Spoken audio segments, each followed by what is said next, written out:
Welcome to the deep dive. We've gathered, well, quite a collection of sources today. Everything from deep histories of industrial giants to manifestos from Silicon Valley, even Wall Street crisis reports. It's a huge stack, and our goal really is to act like corporate archaeologists. We're digging through all this to pull out the core principles. What does it really take to lead these massive companies? We want to find that common thread. The vision, sure, but also the ruthlessness. Yeah. Paranoia, adaptability seems key too. Exactly. We're looking at that blend. What defines someone like Rockefeller? Or, fast forward, someone like Bezos or Zuckerberg. How do they not just succeed, but actually reshape entire industries? So we're connecting the dots across time, from Carnegie and Rockefeller right up to today's digital world, AI, global influence. Yeah, trying to understand how these extraordinary, often difficult individuals impose their will on, well, market chaos, basically, and how they stay on top. Okay, so let's start at the beginning. Yeah. It always seems to come back to the founder's personal drive, doesn't it?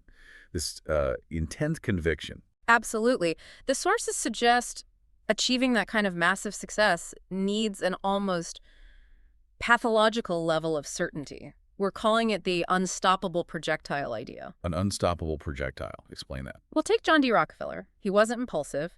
The sources say he'd spend a lot of time thinking, brooding over problems, letting plans mature. Okay, so careful planning. Right. But then there was a switch. Once he, and this is the quote, made up his mind, everything changed. He just went for it with this undeviating faith. And nothing could stop him. Pretty much. The description is that he became all but deaf to criticism. Like a projectile, you launch it and it just goes. Can't be stopped, can't be recalled, can't be diverted. Wow, that level of certainty. It's hard to imagine. Think about the advantage, though. While rivals are hesitating, debating, second-guessing, you've got this leader moving forward with absolute focus. It's overwhelming for competitors. And that intense focus, that certainty, seems to be a real differentiator. It's the opposite of letting things slide, letting complacency set in. Which is exactly what Andrew Carnegie fought against. He was apparently hyper-aware of partners getting too complacent. There was that story about the steel plant, wasn't there? Yeah. A partner suggested selling a plant because it was losing money. Carnegie, well, he apparently lost it, not just because of the money, but because he saw it as a failure of will. He thought they just needed the right person. He insisted if it wasn't making money, they hadn't found the right manager. Someone who would, and this is his phrase, reside at Beaver and sleep with that business until it worked. Sleep with the business, that's dedication. Or obsession. Total commitment. Comfort was the enemy. The moment you get comfortable, you're vulnerable. And that leads right into the next point. This need for order and absolute authority. Right, back to Rockefeller. His whole drive was about imposing order, wasn't it? Exactly. The sources talk about his overmastering need for order in what was, back then, the completely turbulent, unruly oil business. He wasn't just building a company. He was trying to tame chaos itself, create certainty.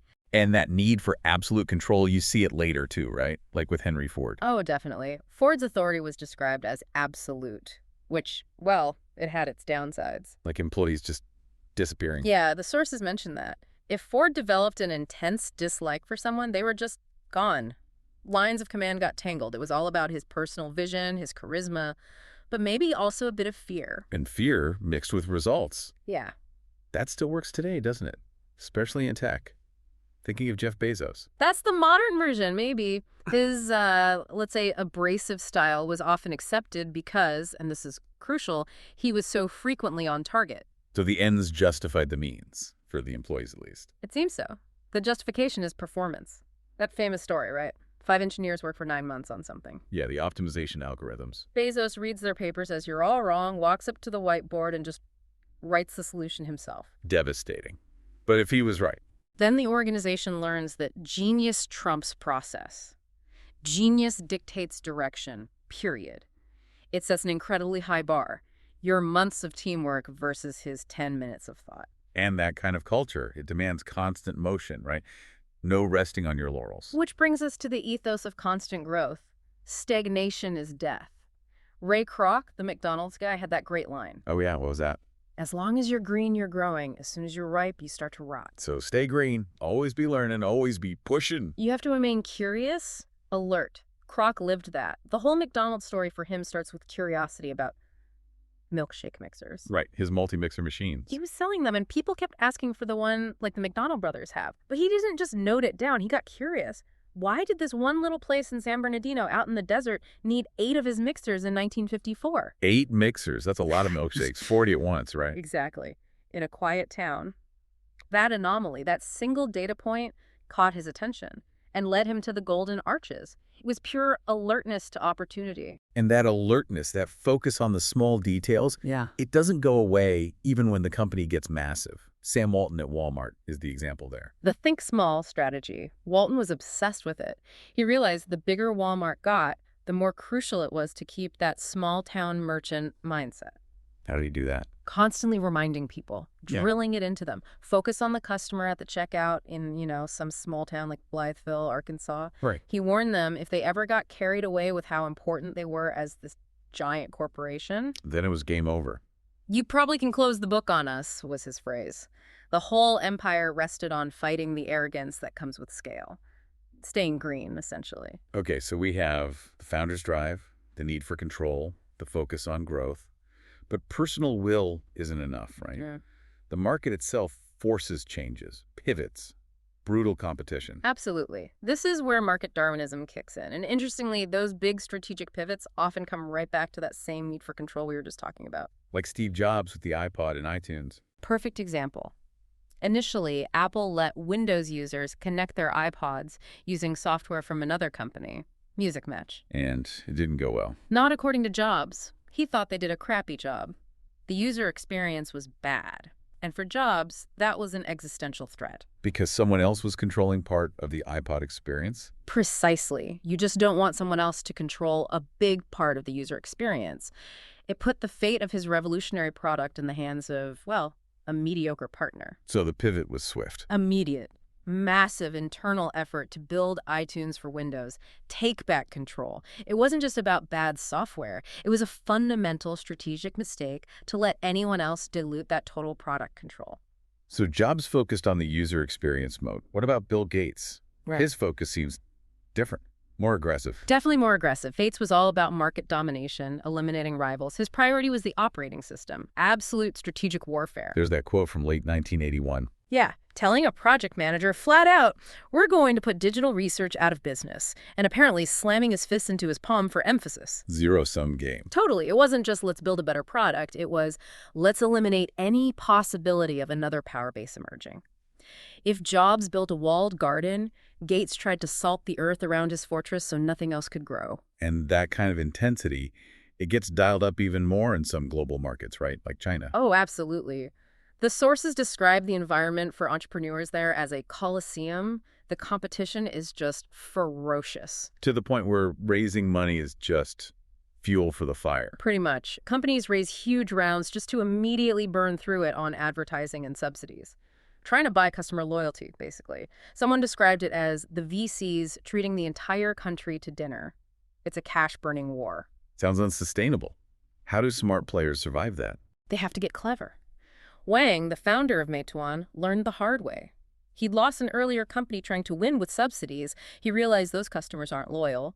They just chase the cheapest deal. So Meituan did something different. Completely. Instead of throwing money at subsidies, Wang focused inward.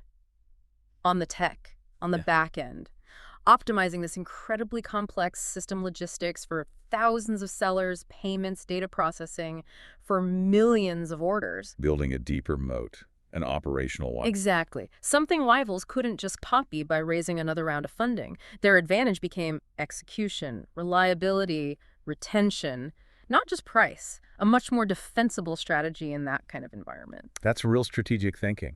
And you see that kind of maneuvering even early on with today's giants, like Zuckerberg, even when he was just starting Facebook. Yeah, he was only 20, but using sophisticated tactics, the surround strategy, they called it. How did that work? Well, if a rival network was strong at one college, the Facebook wouldn't attack it directly. Instead, they'd launch in all the schools around it. Creating pressure from the outside. Right, cross-network pressure. Suddenly, students at the central school had friends at 5 nearby colleges all using Facebook. They basically had to join or get left out. It was like a pincer movement, strangling the competition by controlling the network effects around them. Clever. Whether it's software or social networks or delivery, it's about creating these inescapable situations for competitors or customers.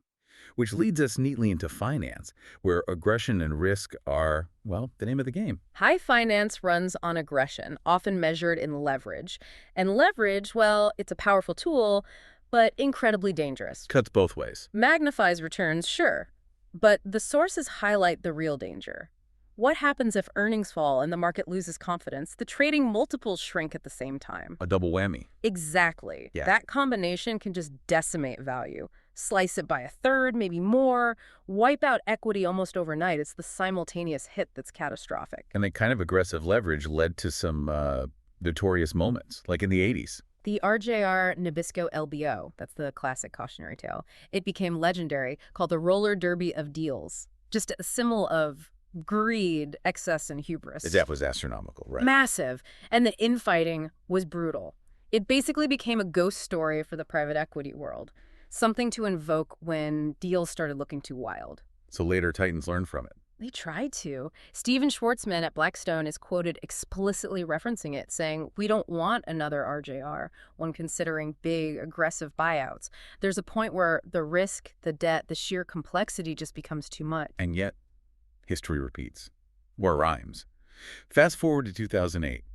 That sense of denial before the crash. It's striking. Jamie Dimon described talking to a Lehman executive right before the collapse as surreal. Surreal. Like they just couldn't see it coming. Or wouldn't let themselves see it. Deep denial, even with the warning signs flashing red. It shows how powerful that belief in perpetual growth can be, overriding rational risk assessment right at the heart of the storm. And when you dig into the causes of these crises, like the Asian financial crisis in '97, it's not always the obvious thing, is it? No.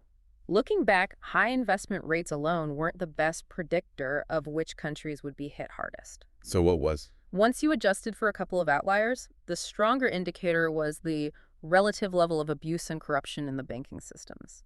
The underlying rot. Exactly. Places like Indonesia, Thailand, high on that corruption index, were the most vulnerable when the capital flows reversed. The crisis didn't cause the weakness. It brutally exposed the systemic problems that are already there. Often, the real vulnerability isn't in the economic model itself, but in the ethics, the governance, the enforcement. Okay, shifting gears to today. The new frontier seems dominated by AI, wealth concentration, and, well, influence. Let's start with AI. The power source is changing. Yeah, and what's crucial to grasp, according to the sources, is the stage we're in. It's less about constant paradigm-shifting discoveries right now. Things like deep learning, they emerged years ago, often from niche researchers. So the focus now is application. Implementation. Taking those existing breakthroughs and deploying them rapidly, causing, as one source puts it, from the ground up disruption. And it's happening now. And there are estimates of the impact. One suggests it'll affect about 10% of the U.S. workforce, not sci-fi future, but like imminently. Which jobs are most vulnerable? It seems to be roles that mix routine optimization tasks with customer interaction. Think fast food ordering, complex financial services, back office work, security monitoring, even reading certain medical scans, like in radiology. The human veneer quadrant, they call it. Right. The AI does the heavy lifting, the optimization, the data crunching, the pattern recognition. And then maybe a smaller number of humans are left to manage the final interaction, putting that veneer of humanity on a largely automated process. That kind of transformation takes huge investment, which brings us to venture capital. And VC operates on a totally different philosophy from traditional investment. It's built for this kind of uncertainty. How so? The core idea is seeding scores of small companies, knowing full well most will fizzle. Maybe 70–80% fail or just tread water. So you expect failure. You bake it into the model. The whole thing relies on just a few being spectacularly successful. Making precise projections is impossible. You're betting on outliers, hoping one massive win pays for everything else many times over. And when one of those bets pays off, the returns can be astronomical, like Instagram. A classic example. Facebook bought it in 2012. The headline price was $1 billion, which seemed crazy high then. But the actual deal was less. Yeah, the final recorded price was closer to $715 million in cash and stock. Still a lot. But fast forward to 2019, Instagram's bringing in something like $20 billion in revenue for Facebook. Wow. So that expensive deal became a historic bargain. In retrospect, absolutely. It perfectly illustrates the VC bet. Find something with that potential for insane exponential growth, because that's the only thing that matters in their model. But that relentless hunt for exponential growth, fueled by seemingly endless cash, That creates bubbles, doesn't it? WeWork comes to mind. Exactly. That's where you see the system questioning itself. A prominent Silicon Valley VC wrote this piece warning about a risk bubble, saying firms had basically abandoned their traditional risk analysis.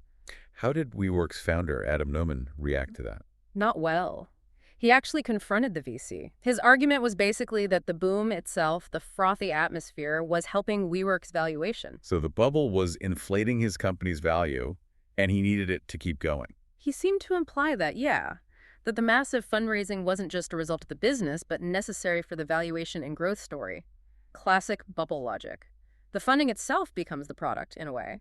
If the easy money starts, the growth miracle vanishes. Okay, so we have tech disruption, VC funding booms and busts. The final piece is how all this accumulated wealth, industrial, tech, finance, gets translated into political power and influence, often outside the market. And the scale of that non-market influence is, well, pretty staggering when you look at the numbers. Take the Koch brothers, for example. Using private foundations for political ends. Systematically, the sources track the money flows. Between 1998 and 2008, just Charles Koch's foundation gave over $48 million to groups specifically promoting minuscule government regulation and certain free market economics. So it's not just campaign donations. It's funding an entire ideological ecosystem. Exactly. A long-term project aimed at fundamentally shifting the political and regulatory environment itself. It's systemic. And then there's using philanthropy almost like foreign policy. George Soros in Bosnia. That's another fascinating example. In '92, he pledged $50 million for humanitarian aid in Bosnia, obviously needed. But he was open about the dual purpose. He admitted it was also a political gesture. Yes. The strategy, as the sources lay it out, was that the money would draw NGOs, aid workers, into Sarajevo. Their presence would then create political pressure on the West to send in UN troops to protect them. Effectively forcing international intervention. By using humanitarian aid as the catalyst.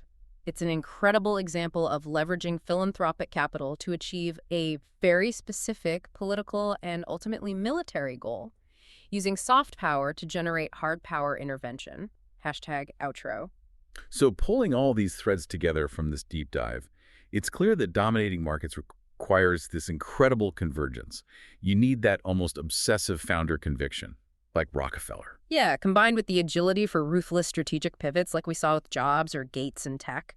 And then you layer on the high-stakes aggression of finance. And the modern power of AI implementation, plus the ability to translate wealth into political leverage, like the Kochs or Soros, though in very different ways. It paints a picture of a complex, maybe even intimidating landscape. Systems, algorithms, vast capital flows. It can feel inhuman, but interestingly, the sources circle back. Back to the human element. Right. Even looking forward, the most provocative idea we found suggests the future isn't just AI replacing humans, but a synthesis. It was phrased as combining AI's ability to think, but coupled with human beings' ability to love. AI thinks, humans love. So if AI takes over more and more of the routine, the optimization, the complex analytical tasks, that human veneer stuff we talked about. What's left? That's the final question for you, the listener. In a world where algorithms handle so much, what specific roles, what entire industries become defined only by our uniquely human capacity for things like love, empathy, creativity. What's the economic value proposition of pure humanity when computation handles the rest? Which sectors will be shaped, maybe even protected, by that essential human core? Something to think about.